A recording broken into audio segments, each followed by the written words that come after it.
E aí pessoal, tudo bem? Aqui é o Rony, professor de Física. Neste vídeo vamos resolver um exercício relacionado ao estudo da termodinâmica. Observe o quadro enquanto eu faço a leitura do enunciado. 1 grama de gás hélio com CV igual a 3 meios de R, inicialmente nas condições normais de temperatura e pressão, é submetido aos seguintes processos. Processo 1. Expansão isotérmica até o dobro do volume inicial. Vamos, portanto, construir o diagrama PV e depois eu faço a análise dos dados. Então, expansão isotérmica até dobrar o seu volume inicial. Então, vamos imaginar aqui a curva da expansão isotérmica. Muito bem? Então, nós temos aqui o volume inicial e aqui o dobro do volume inicial. Muito bem, essa é a etapa I. Vamos agora para a etapa 2I. Ela diz o seguinte: na sequência nós temos um aquecimento a volume constante, absorvendo 50 calorias através do processo calor.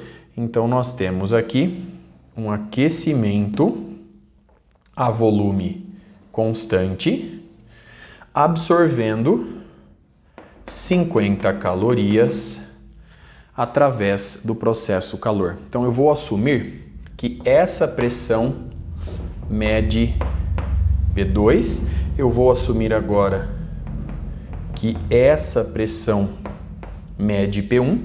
Como o gás hélio se encontra inicialmente nas condições normais de temperatura e pressão, a pressão inicial é 1 atmosfera. Depois eu analiso os volumes. Na sequência, nós temos uma compressão isotérmica até voltar ao volume inicial. Então, perceba que nós não temos aqui um ciclo. Nós temos aqui uma compressão isotérmica,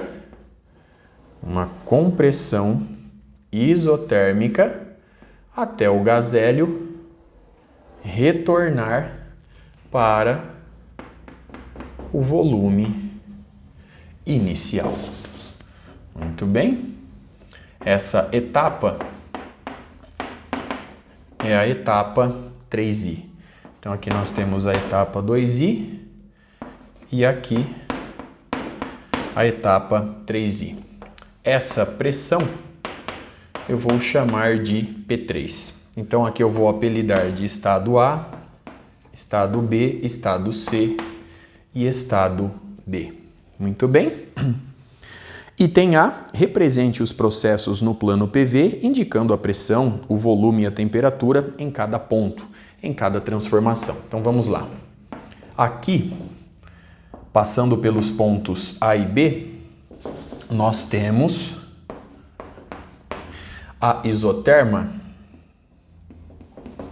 na temperatura de 273 Kelvin, pois no estado A, o gás hélio se encontra nas condições normais de temperatura e pressão. Agora, a temperatura da transformação 3I eu desconheço, assim como esses valores de pressão. Vamos agora analisar os volumes. Observe o seguinte: nas condições normais de temperatura e pressão, ou seja, nessa pressão e nessa temperatura, um mol de qualquer gás ideal ocupa esse volume. No entanto, nós não temos um mol de gás hélio. Nós temos aqui uma massa de 1 grama, a massa molar do gás hélio é 4 gramas por mol, portanto, analisando esses dois valores, vemos que nós temos 0,25 mol de gás hélio. Logo, fazendo uma regra de 3, se 1 mol ocupa 22,4 litros, 1/4 de mol vai ocupar 5,6 litros. Portanto, eu consigo aqui obter o volume V0 do estado A no início das transformações. Bom, se eu dobro o volume, eu vou para 11,2 litros. Muito bem. Bom, vamos agora determinar os valores de pressão e a temperatura na transformação 3I, nessa isoterma. Então vamos começar com a pressão P1. Eu posso recorrer à equação de estado dos gases perfeitos. A pressão P1, ela é N, que eu conheço, R vezes a temperatura na isoterma AB, e eu divido pelo volume VB. Muito bem? Então, nós temos aqui o volume no estado B. Portanto, P vezes V é igual a nRT. Logo, nós vamos obter 0,25 mol vezes 0,082 atm litro mol Kelvin, vezes a temperatura no estado B, 273 Kelvin, sobre o volume VB, 11,2 litros.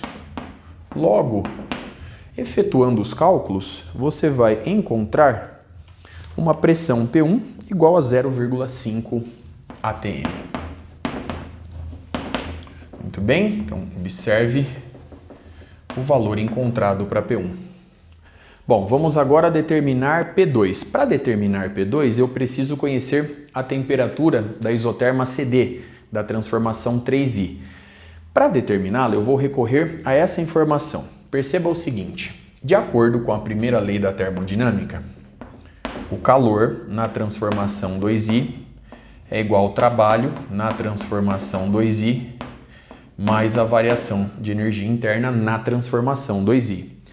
Como essa transformação é isocórica, não há energia através do processo trabalho. Sendo assim, a energia através do processo calor é igual à variação de energia interna. Convertendo para joule o calor, então nós temos 50 vezes 4,186. Então 50 vezes 4,186. Isso é igual.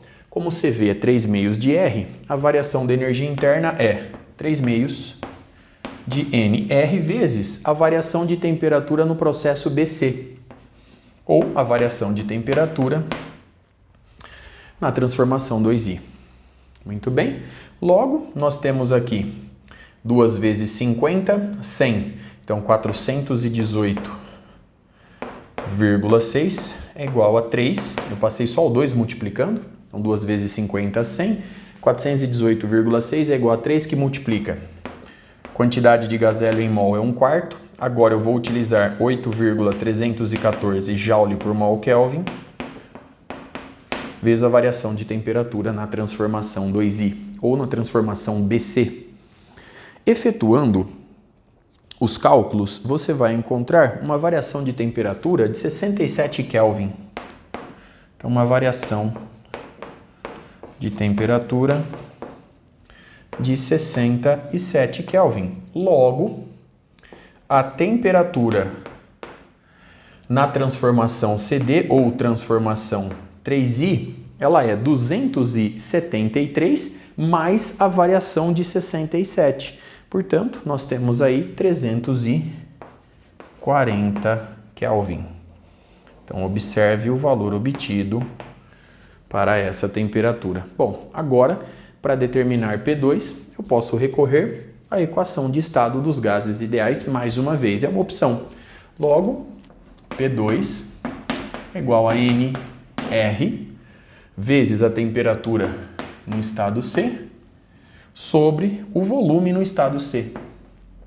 Então, P2 é igual a 0,25, agora eu vou usar 0,082 atm litro mol Kelvin. A temperatura na isoterma CD é 340 sobre o volume no estado C, 11,2 litros. Portanto, a pressão P2, efetuando aí os cálculos, 0,62 atm. Então, 0,62 aproximadamente atm. Muito bem. Bom, vamos agora determinar a pressão no estado D, a pressão P3. Pelo mesmo raciocínio, P3 é igual a nRTD sobre o volume em D. A pressão P3 é igual a 0,25 vezes 0,082 vezes a temperatura em D, que é justamente igual à temperatura em C, que é igual a 340 Kelvin, sobre o volume em D, 5,6. Portanto, a pressão P3 ela é igual a 1,24 atm. Muito bem? Esse resultado já era de se esperar, pois CD é uma transformação isotérmica.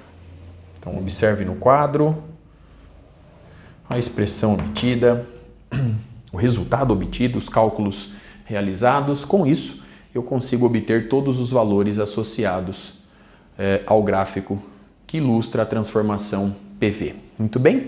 Bom, vamos agora para o item B. Ele diz o seguinte: calcule a variação da energia interna e o valor da energia associada ao processo trabalho para as transformações 1I, 2I e 3I. Então vamos começar com a variação da energia interna. Então vamos lá. Item B.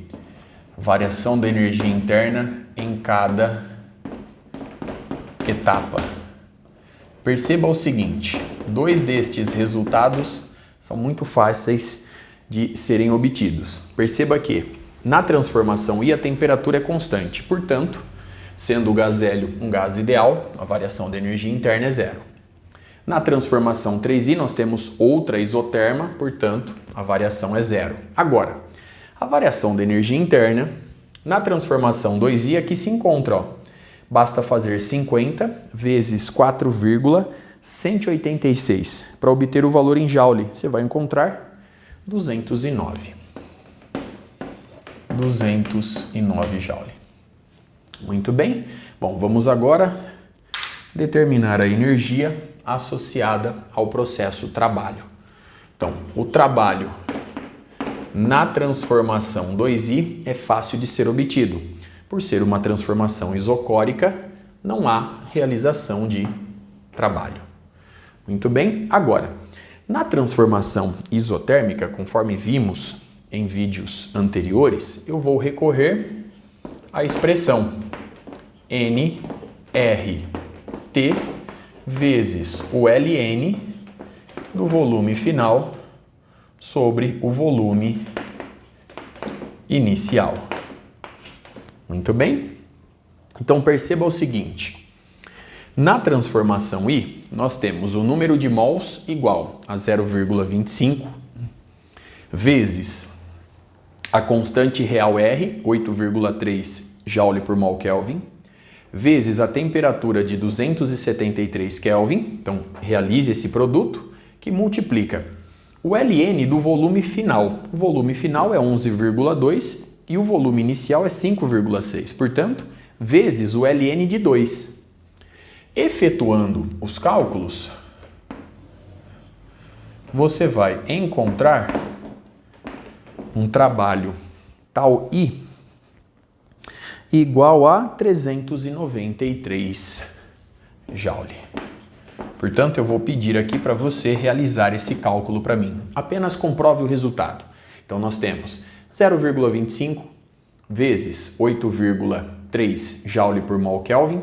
Na verdade, você pode usar aqui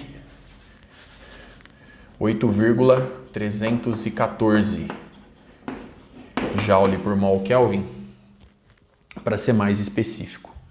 Muito bem? Então, nós temos 0,25 vezes 8,314 vezes 273 vezes o Ln de 2. Agora, pelo mesmo raciocínio, a energia associada ao processo trabalho na transformação 3I. Então, mais uma vez, eu vou recorrer a essa expressão. Só que agora o volume diminui, portanto, você vai efetuar o seguinte cálculo. Então, nós temos 0,25 vezes R, 8,314 joule por mol Kelvin, vezes a temperatura, que é igual a 340 Kelvin, vezes o Ln de VF sobre VI. O volume final agora é 5,6 e o volume inicial é 11,2. Portanto, o Ln agora é de meio. Esse Ln é negativo. Logo, ao calcular o Ln de 1 sobre 2, o Ln de meio, e multiplicar pelos valores, você vai encontrar que a energia associada ao processo trabalho na transformação 3i é igual a menos 490 Joule. Muito bem. Se você chegou nesse vídeo, inicialmente você não viu as aulas anteriores de termodinâmica, essa expressão nRT vezes o ln de Vf sobre Vi, ela pode ser obtida facilmente da seguinte forma. Estou arrumando aqui um espacinho no quadro, o exercício já está resolvido. Então, em uma transformação isotérmica, nós temos que o trabalho, de forma geral, integral de PDV. Sendo assim, nós temos a integral de P, que é nRT sobre V dV. A transformação é isotérmica, portanto, nRT é uma constante. Então, nRT integral de 1 sobre V em relação a V, do volume inicial até o volume final. Logo, o trabalho fica dado por nRT, que multiplica a integral de 1 sobre V em relação a V é o ln de V, de VI a VF, pelo teorema fundamental do cálculo, você obtém aqui dentro desse colchetes o ln de VF menos o ln de VI, a diferença entre os ln's é o ln da razão, justificando as expressões obtidas. Então, observe uma última vez todos os resultados obtidos, o cálculo realizado, a análise gráfica. Com isso, eu encerro este vídeo. Até a próxima.